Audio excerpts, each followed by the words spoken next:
Okay, so welcome everybody. This is the fourth session of the Styles in the Arts and in the Sciences seminar, a seminar which is part of EpiStyle, a project which has received funding from the European Union's Horizon 2020 Research and Innovation Program under the Marie Curie Grant Agreement number 10103646. I invite you to visit the website of the project, which is unive.it/epistyle, for more information about the complete program of this seminar. The program was recently updated, so we have one more talk at the end of an additional talk at the end of February. And also you will be able to find there all the abstracts for the talks. Please note that this meet is currently being recorded, and by participating you give your consent. If you do not wish your image to be recorded, please feel free to turn your camera off. But if not, we would be very glad to for cameras to be on. Today, I am very pleased to welcome Frédéric Fruteau-Delaclos. Frédéric, thank you for having accepted my invitation. I'm now switching to French. This session will exceptionally be held in French, but in the discussion, I think we can accept questions in several languages.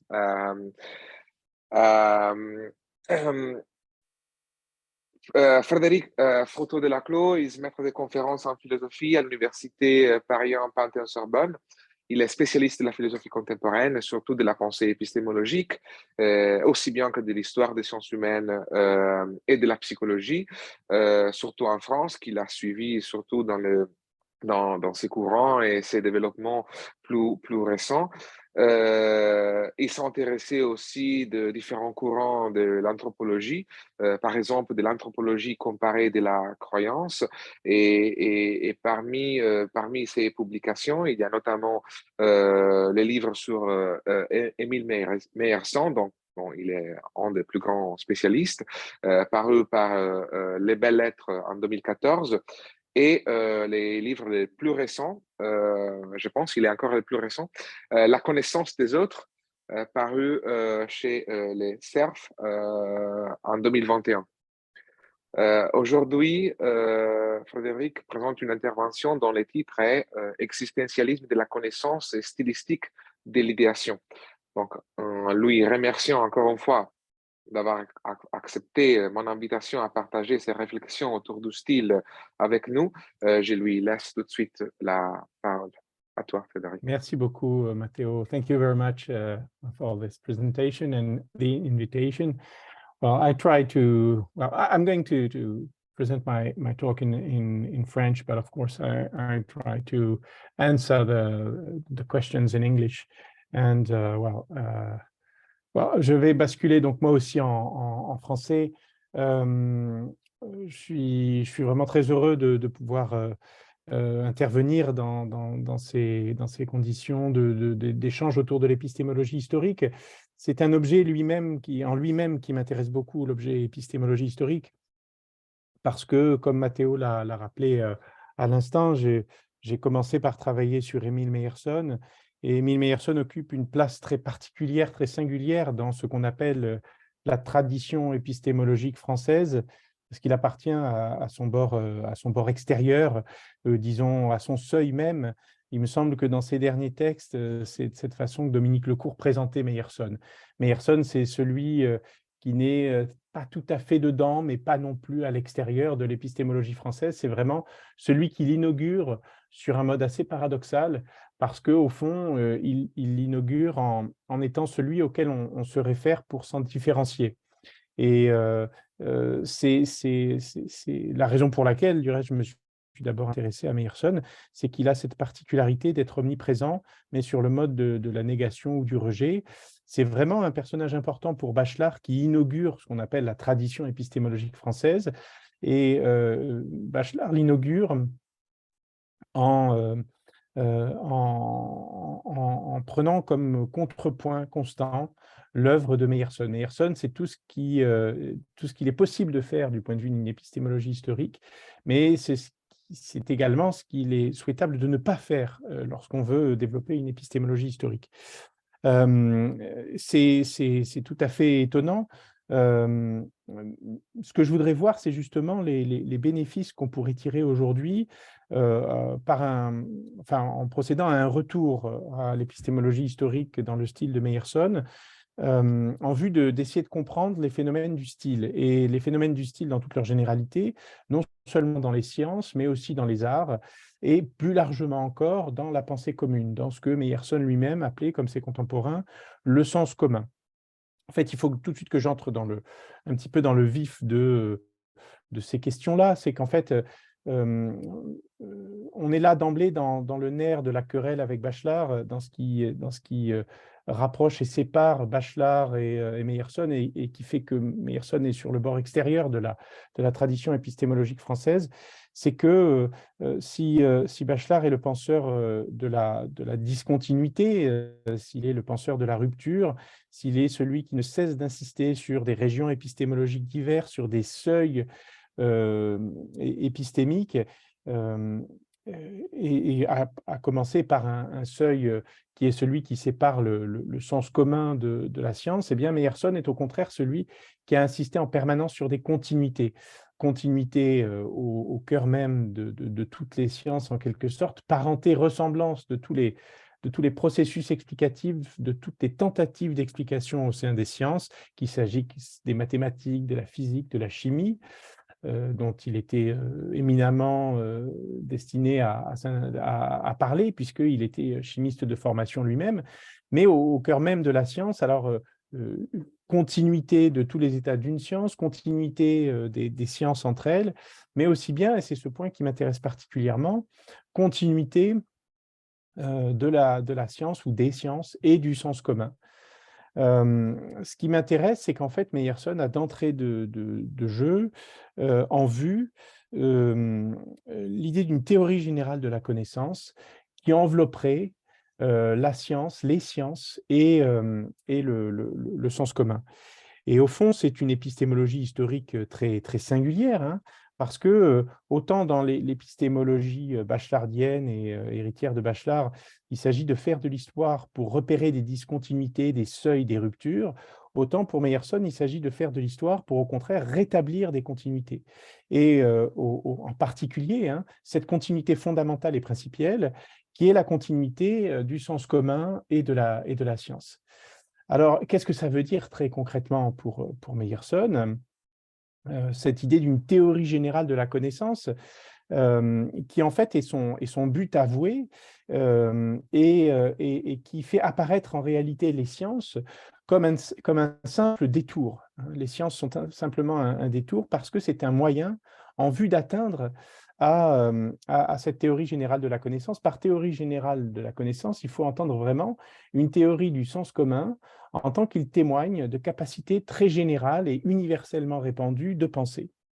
Donc ça, c'est tout à fait frappant parce que Meyerson le dit dans son dernier grand livre du cheminement de la pensée.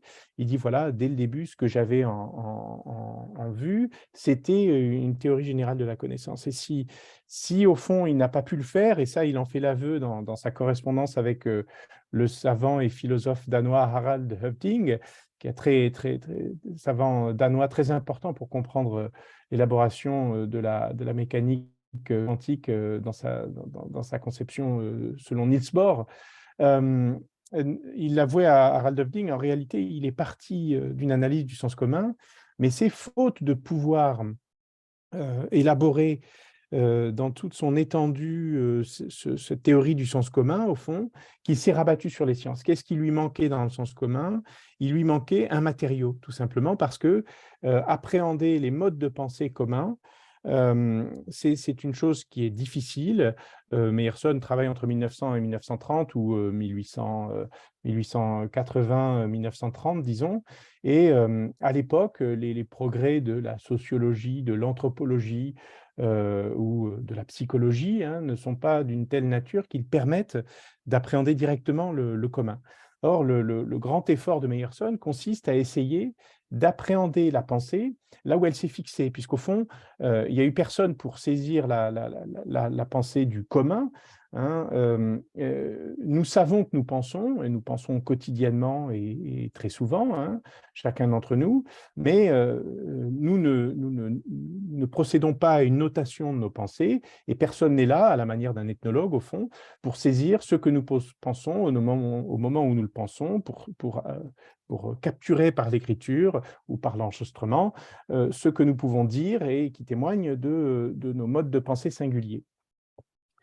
Et dès lors, il faut s'attacher à la pensée là où elle se trouve fixée, là où elle se trouve, au fond, emprisonnée dans des traces. Ces traces, ce seront, pour Meyerson, les traités de science.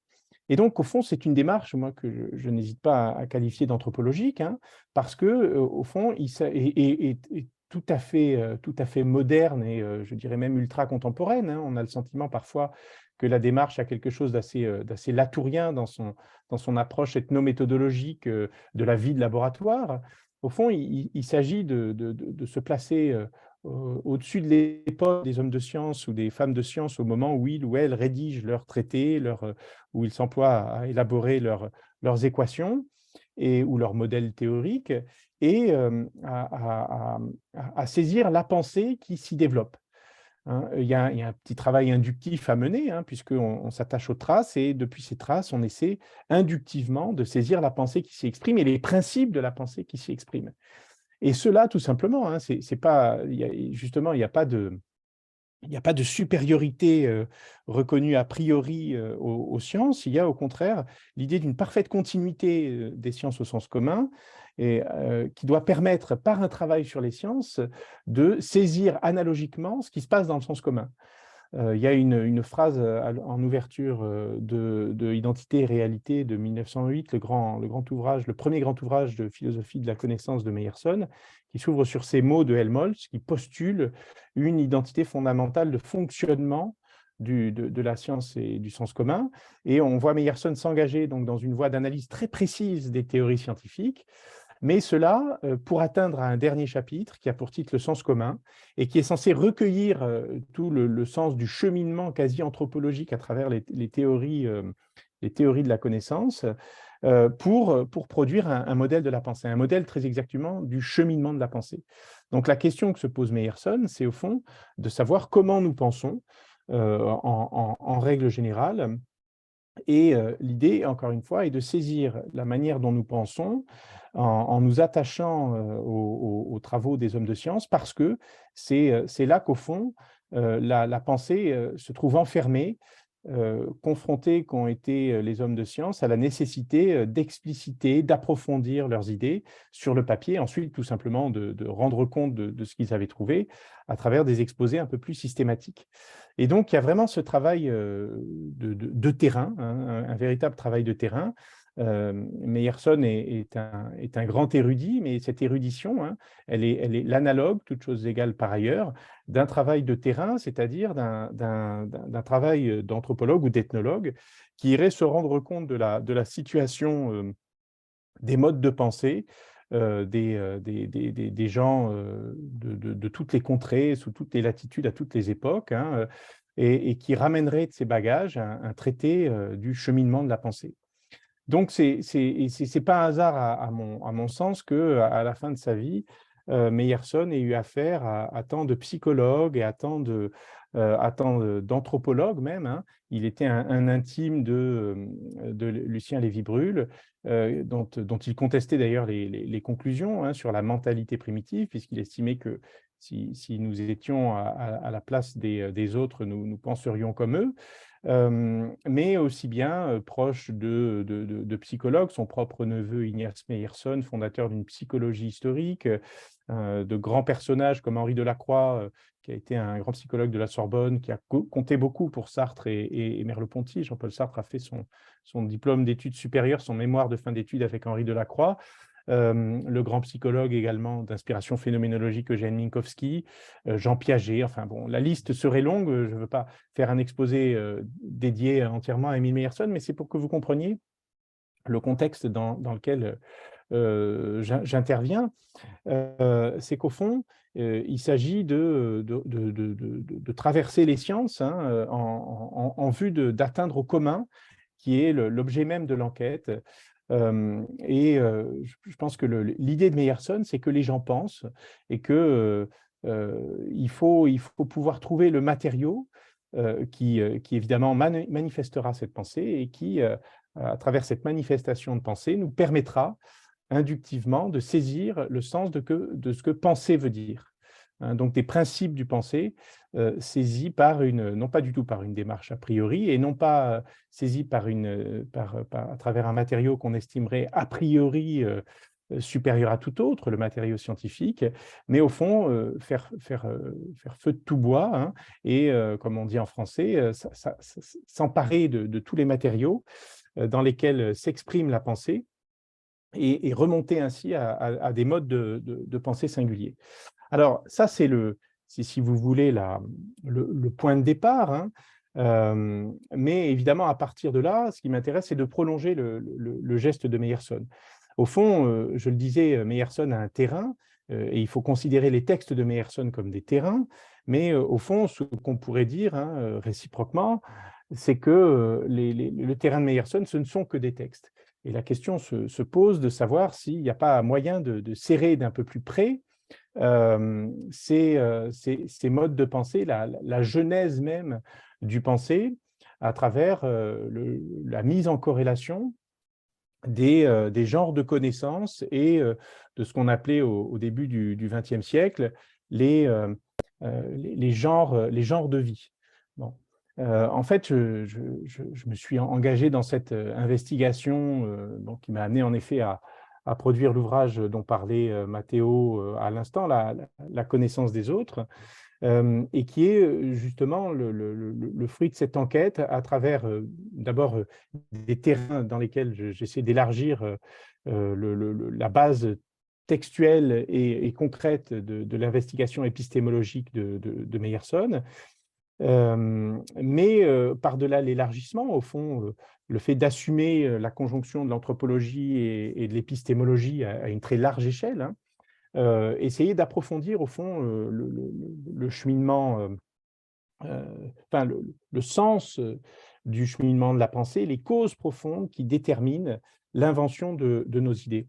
Et tout cela, en fait, m'amène, en effet, hein, à cette double hypothèse qui apparaît dans le titre même de mon exposé d'aujourd'hui, à savoir à la postulation d'un existentialisme de la connaissance et corrélativement d'une stylisation des idées, d'une stylistique de la connaissance. Alors, existentialisme de la connaissance, hein, c'est tout simplement une manière d'exprimer dans une formule un tout petit peu ramassée cette manière que Meyerson lui-même a eue, au fond, de faire se rejoindre l'analyse épistémologique du connaître et l'intérêt qu'il porte à nos modes d'existence les plus communs et à la façon dont, au cœur même des modes d'existence les plus communs, les idées surviennent. Alors ça, évidemment, ça concerne l'histoire interne de l'épistémologie historique en quelque sorte, mais comme vous le voyez, hein, ça concerne aussi l'histoire un peu plus large de la pensée française du XXe siècle, c'est-à-dire les relations elles-mêmes très compliquées, faites de ruptures, de tensions, d'oppositions entre des lignées, ce qu'on a identifié comme des lignées, une lignée qu'on pourrait dire existentialiste et une lignée qu'on pourrait dire épistémologique, ou pour serrer d'un peu plus près l'idée qu'on trouve chez Michel Foucault, une lignée du sujet et une lignée du concept. Je vous renvoie ici, mais je pense que vous connaissez tous par cœur ces lignes, je vous renvoie ici au texte de Foucault, l'hommage à Canguilhem de la revue de métaphysique et de morale, qui est le dernier texte auquel Foucault a donné son imprimatur, La vie, l'expérience et la science, et qui s'ouvre sur ces lignes très, très célèbres et maintes fois citées et maintes fois répétées, une distinction entre deux lignées, celle d'une philosophie de l'expérience du sens du sujet et une philosophie du savoir, de la rationalité et du concept, d'un côté une filiation qui est celle de Sartre et de Merleau-Ponty, et puis une autre qui est celle de Cavaillés, de Bachelard, de Coiré, de Canguilhem, etc. Bon, avec une remontée en deçà de ce partage du XXe siècle jusqu'au XIXe siècle, hein, Bergson et Poincaré, Lachelier, Couturat, Maine de Biran et Comte, etc. Alors, ce qui m'intéresse ici, c'est que, au fond, c'est une évidence, mais les ruptures bachelardiennes conduisaient à une distinction très nette de la philosophie pour autant qu'elle se met à l'école des sciences et de la philosophie qui, elle, sans doute plus paresseuse, moins tendue, eh bien, se contente de visions approximatives ou de concepts hors sol, en quelque sorte. Et au fond, il faudrait voir dans les textes eux-mêmes, mais c'est toute l'opposition qu'on trouve chez Bachelard à la phénoménologie de type sartrien, qu'il moque dans certains de ses textes à propos des quanta, hein, le flou des dialectiques sartriennes lorsqu'il évoque les quanta. Bachelard s'en moque évidemment, et il incline la phénoménologie dans une autre direction, celle d'une phénoménotechnie qui serait parfaitement informée des développements scientifiques. Bon. Mais là encore, règne en quelque sorte la rupture, la coupure. Et ce qui m'intéresse, c'est cette idée que Meyerson, pour autant qu'il n'est pas l'apôtre de la coupure ou de la rupture, mais au contraire le chantre de la continuité, eh bien, permet de rétablir au fond une jonction, de sauter par-dessus une coupure qui est celle des deux lignées du sujet et de la science, en quelque sorte, ou du concept, pour reprendre le concept de Foucault lui-même. Au fond, ce que fait Meyerson, c'est s'installer sur le terrain même qui est celui de l'existentialisme, le terrain des modes d'existence les plus communs, et de développer sur ce terrain une véritable épistémologie du commun qui ne signifie pas axiomatiser l'existence, mais plutôt existentialiser la connaissance. C'est ça qui m'intéresse. Et au fond, ça ne veut pas dire que Meyerson est existentialiste, dans la mesure où confronter directement Meyerson à l'existentialisme, c'est prendre conscience aussi bien que l'existentialisme, dans l'essentiel de ses développements en France en particulier, n'a pas eu l'idée d'inclure une dimension épistémologique à ses analyses. C'est-à-dire qu'au fond, ce qu'il faudrait voir, c'est, par exemple, en s'attachant à tous les portraits que Sartre a tracés de ses contemporains, eh bien, que ces portraits sont susceptibles d'une approche elle-même épistémologique au sens d'Émile Meyerson. Qu'est-ce que je veux dire par là? Et c'est une approche, hein, j'y insiste, c'est une approche dont Sartre lui-même n'a pas eu l'idée, hein, parce que là, j'ai beaucoup insisté sur Bachelard et sur la rupture qu'il instaure à l'égard de l'existentialisme ou de la phénoménologie dans sa version française. Aussi bien l'existentialisme et la phénoménologie française en ont autant pour l'épistémologie. C'est-à-dire qu'il ne s'agit pas de jeter la pierre à Bachelard, dans la mesure où l'existentialisme lui-même se définit par sa rupture à l'égard de l'épistémologie. Et c'est l'histoire des relations très complexes de Sartre, par exemple, mais aussi bien de Merleau-Ponty, à l'égard de Léon Brunswick. Si Bachelard est le père de l'épistémologie française, on peut dire que Brunswick en est le grand-père. Et ce grand-père a formé tous les petits camarades de la promotion, c'est quoi? C'est la promotion 24, la promotion de Sartre, Merleau-Ponty, non, pardon, Sartre, Lagache, Canguilhem, tous ces gens-là ont été formés par Brunswick. Et il est évident qu'un des gestes essentiels de Sartre, c'est un geste de rejet de l'épistémologie française en formation, hein. Les mots tout à fait célèbres du texte sur l'intentionnalité que Sartre a ramené dans ses bagages de Berlin au milieu des années 30 et qui paraît en 1939 dans la Nouvelle Revue française sont tout à fait éloquents, hein. Nous avons tous lu Brunswick, Lalande, Meyerson, et ce « nous avons tous lu » signe comme un rejet très net, hein. C'est-à-dire qu'au fond, il s'agit de mobiliser Husserl dans une perspective qui est explicitement post-épistémologique, parce que l'épistémologie, c'est la langue de la formation, c'est la langue de la théorie de la connaissance de leur jeunesse, et qu'il s'agit de mettre à distance pour retrouver le réel avec la peinture d'un Husserl quasi réaliste, mais au sens le plus concret du terme, hein. C'est la ruée vers le concret, comme dit Jean Val au même moment. Et au fond, c'est la promotion de l'existence contre la connaissance, par-delà la connaissance et contre la connaissance.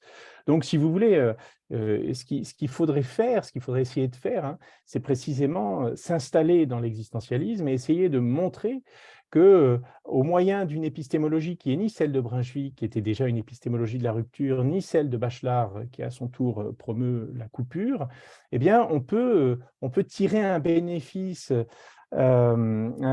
épistémologique de portraits existentiels tels qu'ils naissent sous la plume extrêmement vive et toujours éclairante de Jean-Paul Sartre.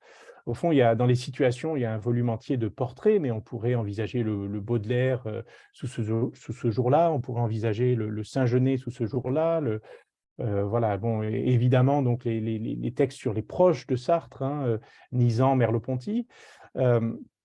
Et là, on pourrait tracer les linéaments de ce que j'appelle l'existentialisme de la connaissance. Alors, qu'est-ce que ça voudrait dire ici, hein, très concrètement? Ça voudrait dire essayer de ressaisir à travers les lignes tracées par Sartre le portrait d'une personne, mais le portrait aussi bien du rapport que cette personne entretient au monde et la façon dont cette personne a configuré son rapport au monde comme un rapport de connaissance. Il me semble que tous ces ingrédients sont les portraits de Sartre. Alors, je n'ai pas eu l'occasion jusqu'ici de le faire, hein, mais à propos de Sartre en particulier, mais à l'occasion d'un travail qui était, qui était de circonstances, hein, mais au sens où les circonstances font évidemment bien les choses, mais à l'occasion de travaux que nous avons menés avec Christophe Grélard sur l'anthropologie comparée de la croyance, dont parlait Matteo pour commencer, nous avons été amenés à inviter Carlo Ginzburg, le grand historien italien Carlo Ginzburg, et nous avons procédé avec lui, en sa présence et à travers des échanges avec lui, à une lecture de son grand classique de 1976, Le fromage et les vers. Et cette lecture du fromage et les vers, elle a été pour moi l'occasion justement d'éprouver quelque chose comme cet existentialisme de la connaissance. Donc, j'ai branché un peu brutalement au départ sur le matériau de Ginzburg, les éléments que je viens d'exposer de cet existentialisme de la connaissance. L'idée, hein, très concrètement, hein, est de saisir le style des gens, le style des individus. Que veut dire ici le style? C'est le style d'une existence, évidemment, mais par-delà le style d'une existence, le style d'une connaissance qui est strictement corrélée à cette existence. C'est-à-dire essayer de saisir, donc, j'emploie à nouveau cette distinction, hein, mais qui est à la fois épistémologique et géographico-anthropologique, la distinction et l'articulation des genres de connaissances et des genres de vie. Bon. C'est-à-dire essayer de s'approcher au plus près de ce que les gens ont vécu pour voir dans ce qu'ils ont vécu les idées qu'ils ont élaborées et qui correspondent, sinon à une connaissance effective, du moins à une tentative pour produire de la connaissance. Et donc, ce qui m'a intéressé dans ce texte-là, Le fromage et les vers, je rappelle juste en un mot, hein, mais le fromage et les vers, c'est ce texte que Carlo Ginzburg consacre à un meunier frioulant du XVIe siècle, Menocchio, qui a été convaincu d'hérésie et qui a été brûlé, qui a été condamné et brûlé à l'issue de son procès par l'Inquisition. Mais ce qui a intéressé Ginzburg en premier lieu, c'est que nous connaissons la vie de ce Menocchio et les idées de ce Menocchio, surtout, par les minutes en fait, du procès inquisitorial. Et voilà typiquement hein, le genre de matériaux qui, moi j'en fais le pari, hein, dans ce que j'ai écrit à ce propos, je n'ai pas parlé directement de Meyerson, mais je suis persuadé que Meyerson aurait été ravi de découvrir un tel témoignage, parce que précisément, hein, et ça Ginsburg a beaucoup réfléchi là-dessus évidemment, mais les minutes d'un procès, ce sont, en dépit et des acteurs eux-mêmes, les minutes de leur pensée en quelque sorte, hein. C'est la fameuse trace, concept ginsburgien, mais c'est la fameuse trace qui reste de cheminement de pensée, qui pour le coup relève tout à fait du commun au premier abord. C'est vraiment très, très frappant parce que, évidemment, je dis évidemment, Menocchio en tant que meunier n'est pas un érudit, ça n'est pas un moine copiste, ça n'est pas quelqu'un qui écrit ou qui transcrit ses idées, mais c'est quelqu'un pour lequel, au fond, l'Inquisition a fait le travail, hein, malheureusement, en quelque sorte, puisqu'à la fin, eh bien, cela lui a coûté la vie. Mais ce qui m'a intéressé, c'est qu'en fait, si on suit de près le portrait de Menocchio que propose Ginsburg, on assiste en fait au développement d'une véritable cosmologie. Une sorte de cosmologie étonnante, hein, puisque le monde est un fromage qui est grignoté par des anges qui seraient des vers. Enfin, il y a toute une étrange cosmologie et même cosmogonie, hein, une naissance du monde à travers les imaginations étranges de Menocchio. Mais ce qui m'intéresse beaucoup, c'est dans la transcription que Ginsburg fait de ces transcriptions judiciaires, la transcription historienne, c'est l'attention que Ginsburg accorde au moment de déduction.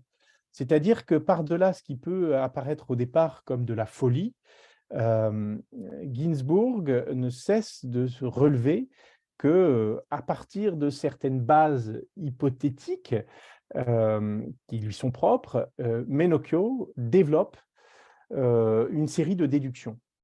Et au fond, on est toujours à la limite de la cohérence, hein, mais en même temps, il y a un effort pour maintenir de la cohérence, il y a un effort pour que la déformation, hein, imposée aux matériaux qu'il reçoit soit maintenue de la part de Menocchio dans des limites raisonnables, voire tout à fait rationnelles. Et il y a une sorte de jubilation, Ginsburg insiste beaucoup sur ce point, il y a une sorte de jubilation de la part de Menocchio à pouvoir éprouver ses idées, à pouvoir les exposer et à pouvoir affronter sa rationalité, au fond, à celle des inquisiteurs.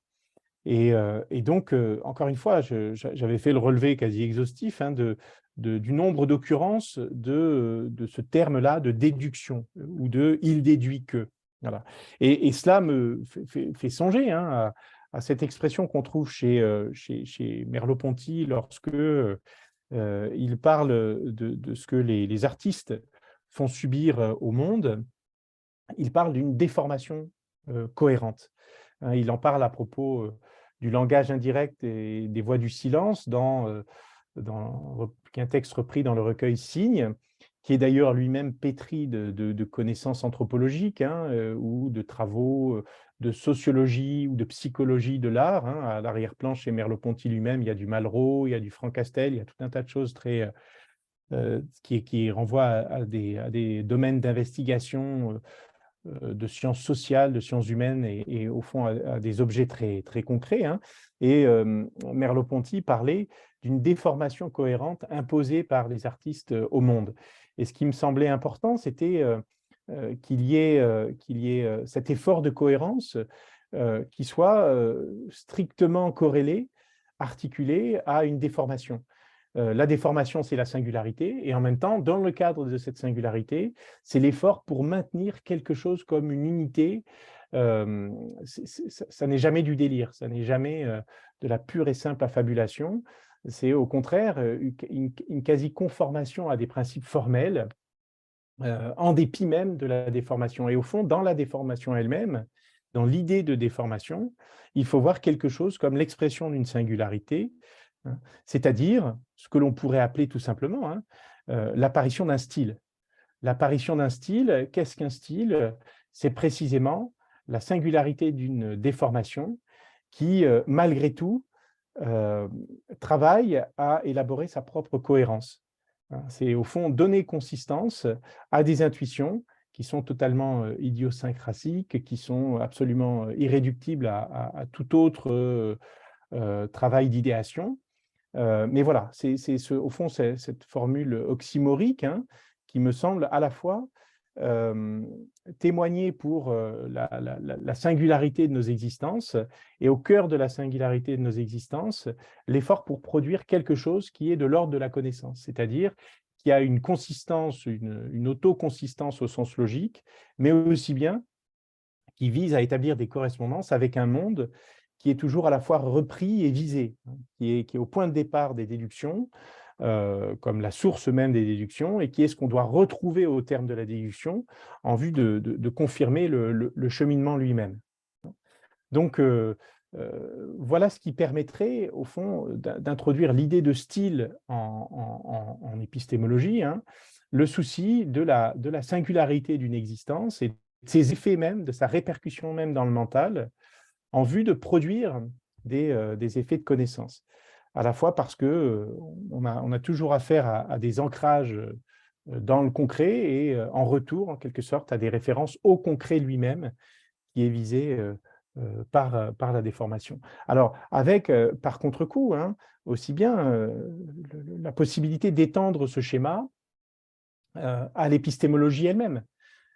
Et quand je dis l'épistémologie elle-même, c'est au fond l'épistémologie au sens bachelardien et post-bachelardien, plus spécifique de la théorie de la science. Il s'agirait à ce moment-là de voir que, au fond, les grands savants eux-mêmes sont des grands stylisticiens, hein, les grands mathématiciens, les grands physiciens, les grands chimistes sont des grands stylisticiens, au sens, au fond, où leur théorie n'obéissent pas à un schéma différent de celui que je viens de décrire très rapidement, et ce serait donc une investigation existentialiste au cœur de la science la plus relevée en quelque sorte, essayer de voir au fond comment Newton lui-même chemine à partir d'intuitions pré-scientifiques au sens bachelardien, hein, mais au fond qui sont les germes d'une scientificité et d'une portée épistémologique.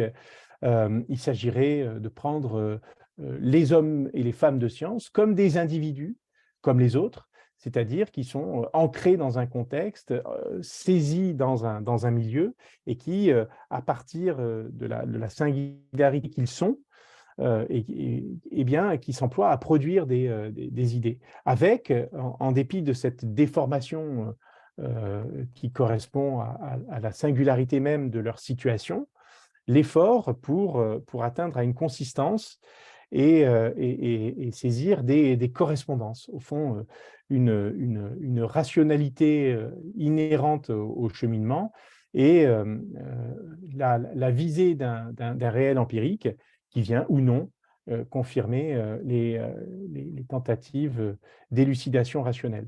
Donc, en retour, en quelque sorte, hein, on retrouverait l'épistémologie au sens bachelardien, mais avec un complément, hein, qui est celui d'une démarche existentielle appliquée aux hommes et aux femmes de science dans leur individualité, dans leur singularité.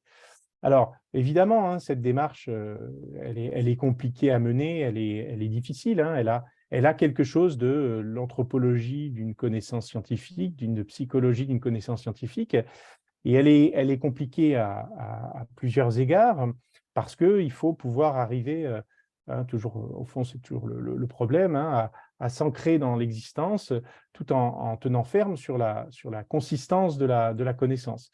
C'est-à-dire, il ne faut pas que l'attachement au pôle de l'existence nous fasse renoncer à la solidité de la connaissance. C'est tout le problème, au fond.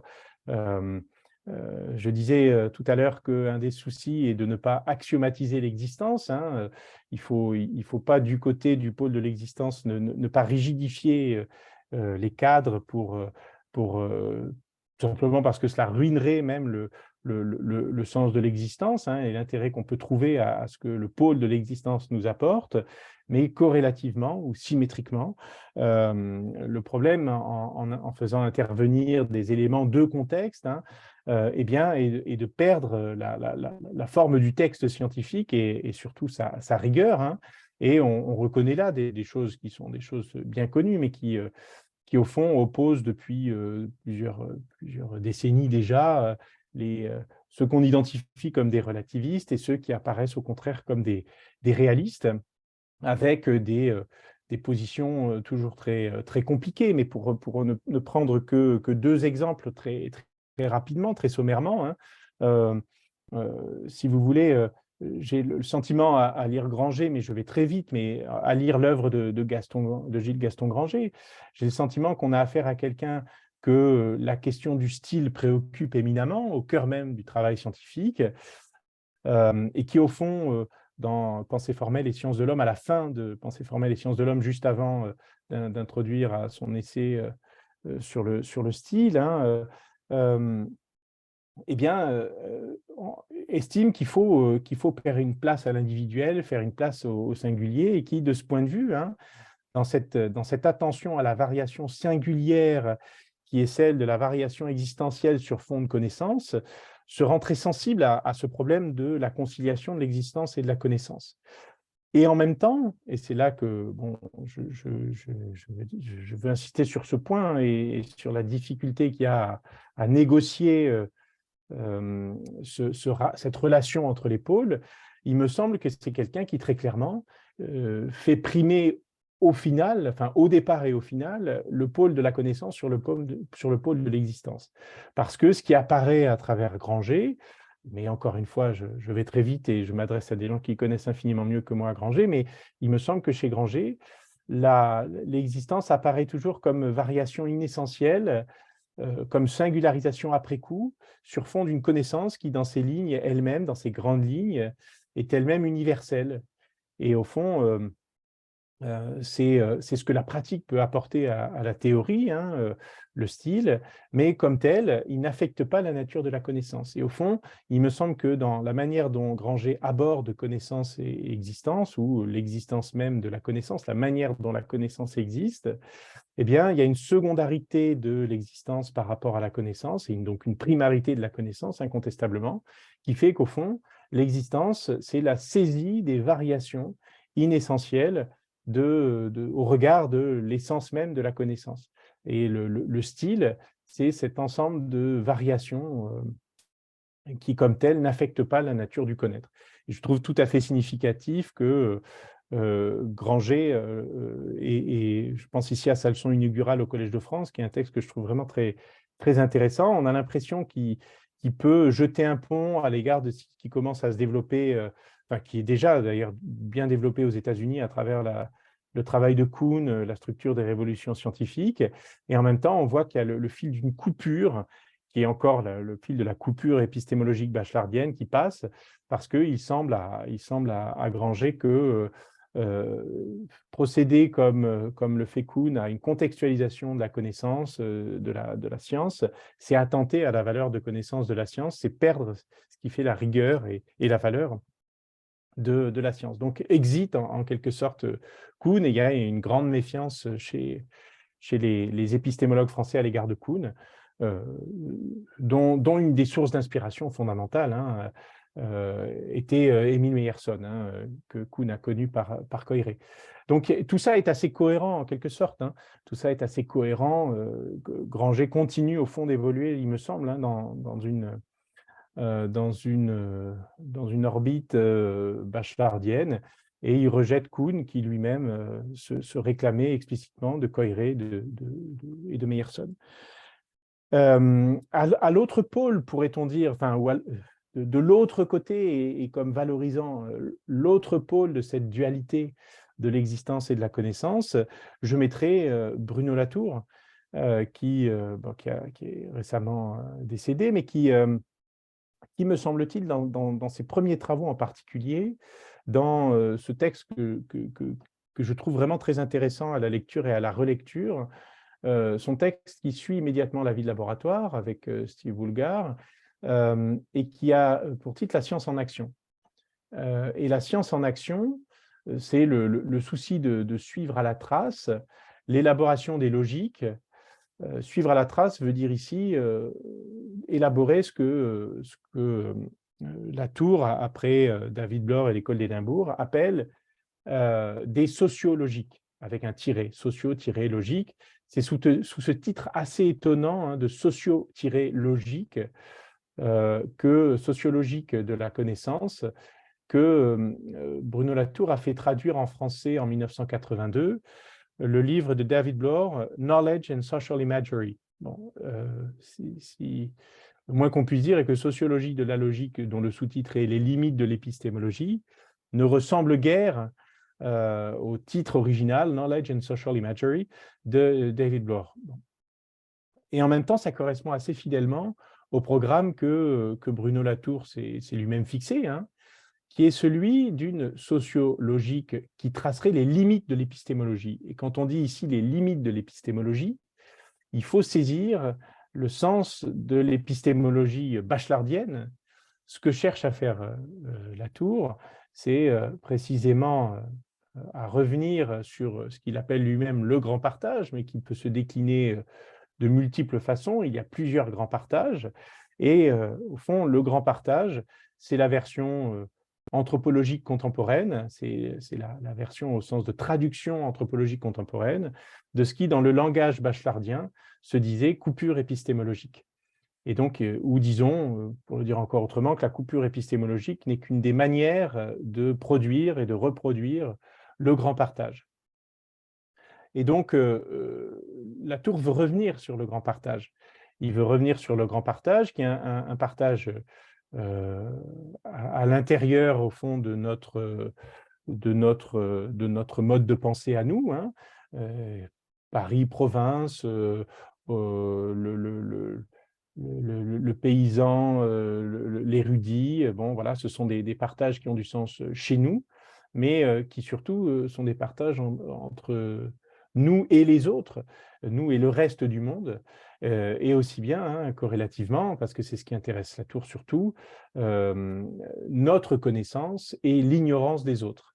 Et Latour travaille constamment à revenir sur ce grand partage, mais encore une fois, qui est une des versions, une des variations sur l'idée même de coupure épistémologique, à moins que la coupure épistémologique ne soit elle-même une des versions du grand partage. Et donc, ce qui intéresse Latour, c'est de revenir sur l'idée d'une unité, d'une universalité, d'une catholicité de la logique, telle qu'elle s'exprimerait dans la science, pour essayer de la recontextualiser sociologiquement. Mais en la recontextualisant sociologiquement, il s'agit de relativiser ses mérites. Alors, il y a tout un travail chez Latour, et je ne vais pas trop entrer dans ce détail, mais il y a tout un travail chez Latour sur les rationalistes et les relativistes qu'il renvoie dos à dos au nom de ce qu'il appelle lui-même un relationnisme et qui ne va cesser de développer ensuite et qui a lui-même plusieurs versions, ce relationnisme, hein, théorie de l'acteur-réseau d'abord, nexus des entités ensuite, bon, il y a monadologie d'inspiration tardienne plus tard encore, enfin il y a tout un tas de manières de dire la relation, mais c'est une relation pour Latour qui est une relation immédiatement ontologique. C'est-à-dire qu'au fond, il s'agit de voir que dans la connaissance qui se joue, ce sont des relations entre humains et non humains, entre sujet et objet, et qu'on doit renoncer à qualifier de ce nom. Ce sont des entités, ce sont des quasi-sujets, des quasi-objets. Il y a tout un tas de variations lexicales là, qui permettent de saisir le sens de la relation. Mais au fond, ce qui importe à Latour, c'est d'effacer le sens du logique au profit du social. J'ose pas dire du sociologique, précisément parce qu'il s'agit de voir que tout est affaire de réseau et de mise en réseau. Tout est affaire de connexion, d'agencement, d'articulation, d'entité, sans que la consistance logique ait quelque poids que ce soit. Au fond, ce qu'il faut comparer, c'est des réseaux, c'est-à-dire des relations sociales, même si ces relations sociales s'étendent à ce qu'on appelle en général la nature. Ce qui veut dire en fait que ce que Latour appelle sociologique, c'est au final du social et plus du tout de la logique. C'est-à-dire que là, et donc il faut voir, la science en action ne cesse de parcourir des réseaux, de comparer des réseaux longs modernes, des réseaux courts non modernes. Bon, voilà, il y a tout un tas d'histoires qui nous sont racontées. Et ce qui est tout à fait frappant, c'est qu'au final, on demeure avec des histoires. c'est-à-dire avec ce qu'on pourrait appeler des stylisations, mais sans connaissance à la clé, sans logique. C'est-à-dire que il y a un moment, et ce serait repérable dans le texte même de la tour, il y a un moment où la tour, après avoir mentionné l'idée de sociologique, abandonne purement et simplement l'idée de logique. Après l'avoir pluralisée, on a l'impression qu'on va avoir des déclinaisons du sens de la connaissance. Eh bien, non, la tour y renonce, on n'y a plus que du social. C'est-à-dire, au fond, il s'agit ensuite de décrire des réseaux qui sont des réseaux sociaux, même si cette socialité implique la naturalité du non-humain. Et donc là, il me semble qu'on a quelque chose de tout à fait frappant, hein, et de très emblématique, de la difficulté à concilier ces deux pôles de l'existence et de la connaissance. Autant chez Granger, il me semble que le pôle connaissance guidée, hein, principalement l'investigation et l'existence apparaissaient comme la variation inessentielle sur ce principe de la connaissance, autant chez Latour, au contraire, on a l'impression que ce qui advient au final, c'est l'existence, mais le sens d'une existence qui l'emporte sur toutes les essences, sans qu'il y ait plus aucune logique possible, plus aucune connaissance consistante à la clé. Il me semble, tout à fait significatif que dans son bouquin « Nous n'avons jamais été modernes », en 91, Latour fasse une référence à Sartre en passant, dans une section qui a pour titre « Ontologie à géométrie variable ». Il va chercher Sartre pour expliquer que, il cite Sartre, hein, « l'existence précède l'essence ».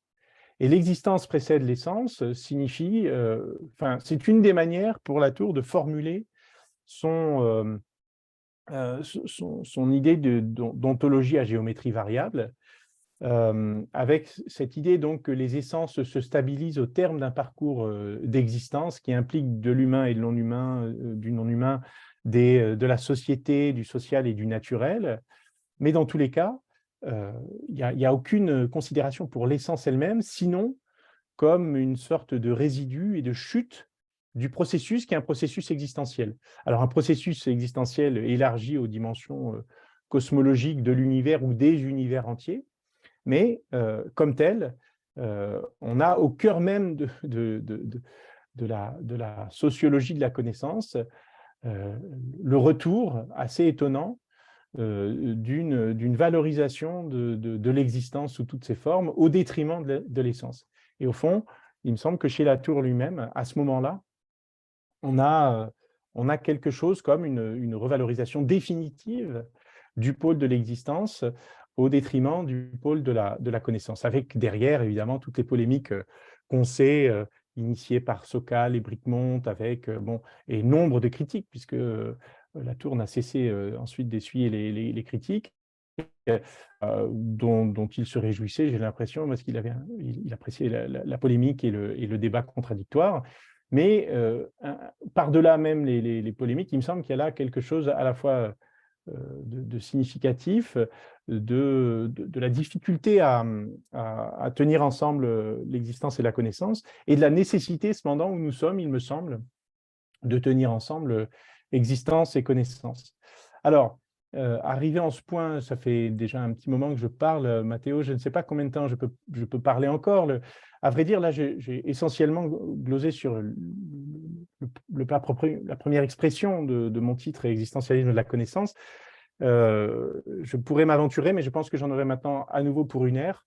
Je pourrais m'aventurer sur la stylistique de l'idéation, et je retrouverai, ce faisant, des choses dont j'avais déjà parlé avec notre ami Rémi Mermet, que je vois ici. Donc, je ne sais pas si ça vaut la peine que je m'engage tellement là-dedans. Ça vaudrait sans doute la peine en soi, mais à la fin de la discussion, je dirais, je te proposerais de faire une sorte de survol, d'aperçu de cette deuxième partie sur une dizaine de minutes, comme ça nous laisse le temps de discuter. Qu'est-ce que tu en penses? Oui, tout à fait. Donc, je le Moi, fais maintenant. moi, j'ai déjà une dizaine de questions. Donc, non, mais c'est comme tu veux, en fait. Mais je pense qu'on Non, mais pourrait je ne veux pas. profiter. C'était juste, en fait, essayer Ce que j'ai commencé à faire, et donc encore une fois, c'était notamment l'an dernier à l'occasion d'une journée d'études organisée par Rémi, qui j'ai vu était dans le programme que tu as initié cette année. C'était juste, au fond, reprendre des éléments que j'ai essayé déjà de mettre en place dans la connaissance des autres et essayer donc de montrer comment on pourrait réfléchir à, à, à- à concilier existence et connaissance, très exactement, comment on pourrait ancrer très précisément l'existentialisme, parce qu'il me semble, mais ça c'est l'objet d'un vaste débat, hein, mais il me semble que l'existentialisme, en dépit de sa promotion du concret ou de son appel à la concrétude, est demeuré relativement abstrait, mais abstrait au sens où euh, la structure intentionnelle, et là il y a vraiment plein de débats avec les psychologues, avec les anthropologues qui mériteraient d'être restitués, mais au fond, chez Sartre, la structure intentionnelle tient lieu de genèse et au fond prive l'ancrage dans l'existence, dans ce qu'elle a de plus concret, c'est-à-dire de plus corporel. C'est un point qui m'a beaucoup frappé quand j'ai travaillé sur Sartre.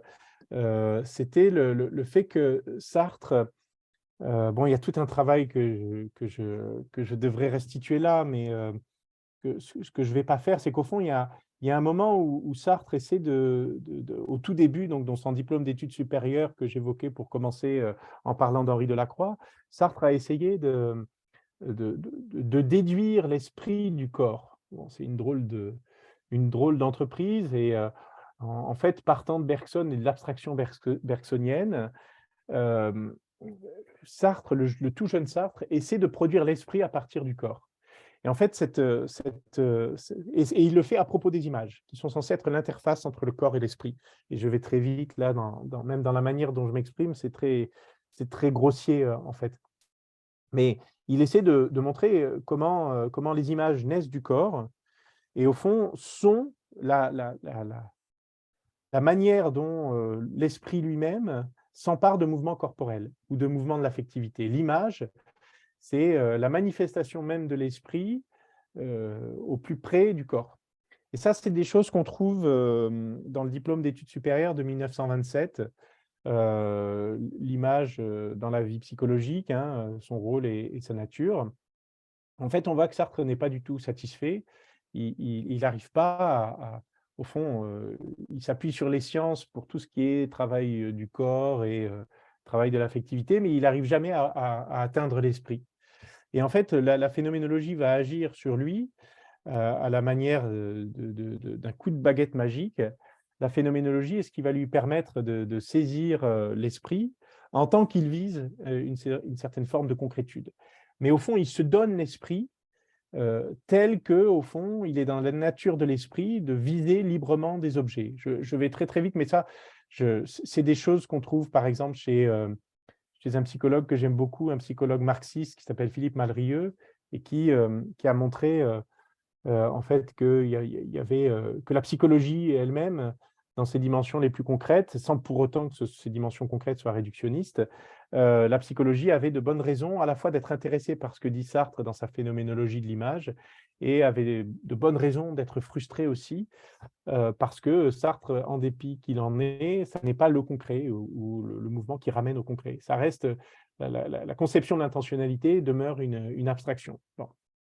Alors, tout ce que j'ai essayé de faire, que ce soit dans la connaissance des autres ou dans cette intervention que j'avais faite donc, sur la stylistique de l'idéation, c'était de suivre de près des travaux très divers d'ethnographie, de linguistique, d'anthropologie, ou voire de théorie littéraire, hein, qui visaient à ancrer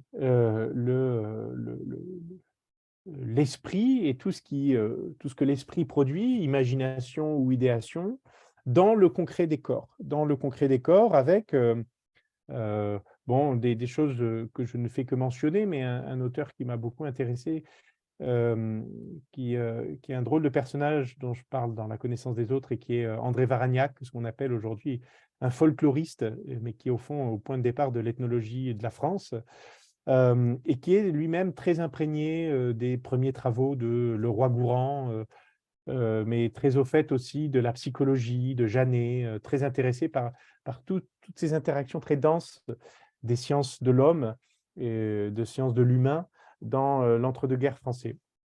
Et à partir de là, ce qui m'intéresse, hein, c'est la manière dont très concrètement un corps en situation et l'existence d'un corps en situation s'emploie à produire des idées.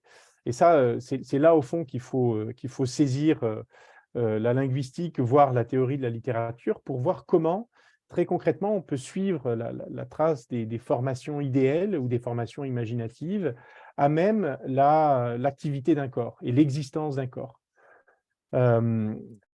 Bon, mais ça, je vais pas m'étendre davantage, c'est juste des éléments de programme, au fond, pour une psycholinguistique de l'idéation qui donnerait lieu à une esthétique de l'existence, hein, mais qui est étendue ici au commun en général, hein, et encore une fois, au commun de telle façon que il envelopperait la saisie des corps dans le corps à corps avec la nature, dans les interactions des humains entre eux. Enfin, bon, ça reste, je suis désolé du niveau d'abstraction qui est le mien là en ce moment en vous parlant, mais voilà, c'est programmatique et il faudrait que je parvienne déjà à formaliser entièrement ces quelques pages que j'avais produites pour le séminaire de Rémi l'an dernier. Voilà. Mais je m'arrête là, je pourrais peut-être préciser des choses dans la discussion. J'espère ne pas avoir parlé trop vite pour nos collègues et amis anglophones, mais voilà, comme c'est un work in progress, comme on dit, j'avais, en ce qui me concerne, plus de facilité évidemment à le faire en français. Voilà, j'ai l'improvisation entre guillemets du cheminement de la pensée supposait pour moi d'en passer par le français. Je vous remercie de votre patience.